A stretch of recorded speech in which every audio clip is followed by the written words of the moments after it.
Hi, this is John Frost with the Disney Blog, and I'm very excited to be here in the courtyard of the Chinese Theater at Disney's Hollywood Studios. And I'm here with Thomas, who's the associate show manager, has a big part in the production of Mickey and Minnie's Runaway Railway, which is coming in March of 2020. So you definitely will make an appointment to be here for this attraction. So I did get a little sneak peek this morning, and I was hearing a little bit about the history of Mickey and the Chinese Theater. Can you tell me about that? Yeah, absolutely. Mickey and Minnie have a really wonderful history with the Chinese Theater, which is really serendipitous that we're now putting an attraction into the Chinese Theater starring Mickey and Minnie. So their history goes all the way back to the 30s. 1931, they had a premiere of a short called Mickey Steps Out.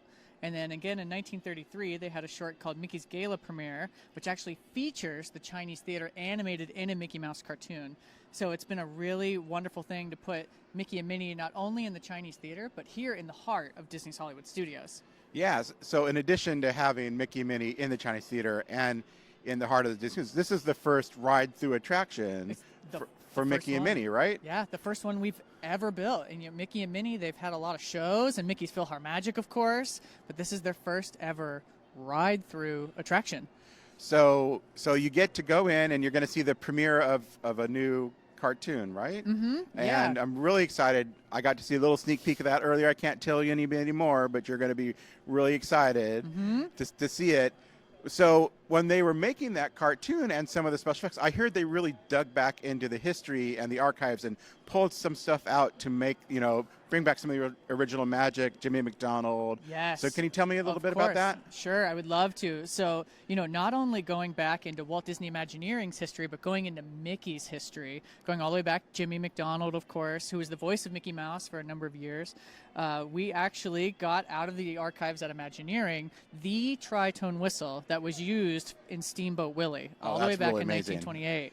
And so we recorded brand new sounds that are the sounds of our locomotive. And so it's this really wonderful, rich DNA of Disney that we get to bring all those years back into, which is something really exciting. So when you get a chance to go on this Mickey and Minnie's Runaway Railway, and Goofy is driving the train, what do you want the guest experience to be like? How do you want them to feel when they exit the attraction? Sure. So Goofy is the engineer of a little railroad company at Runaway Railroad. And so Goofy is, he's the employee of the month. He's an important train engineer, but he's still Goofy. So with Goofy as the engineer of a train, what could possibly go wrong? And this is a train in the cartoon world, of course. So with cartoon logic, anything can happen, and anything does.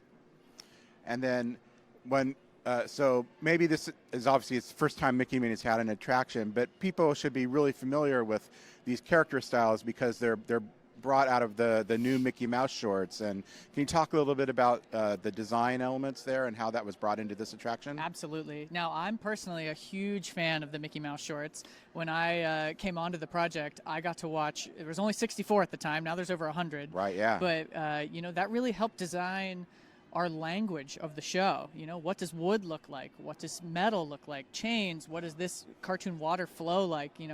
We really spent a lot of time researching the shorts. We used the same composer as the Mickey Mouse shorts that composed those, also is composing our ride and our original score of the attraction.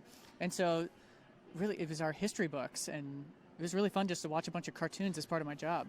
Yeah, I look at the modern look for Mickey Mouse and Minnie Mouse and all the characters, and you go back to the original drawings and sketches that they did back in the 20s, and there's a direct connection there, and so I feel like that's really important. So everybody get here, make sure you spend your time going through the lobby. There's all sorts of really cool, amazing hidden Mickeys, of course, but other little details in there as well that you're going to want to check out even before you get into the attraction proper. So do you have one little favorite thing that you can tell us about that's not a spoiler? Oh, sure. So my personal favorite thing is the music of this attraction. So this attraction is a musical from the moment you step through the front door, the entire length of this adventure.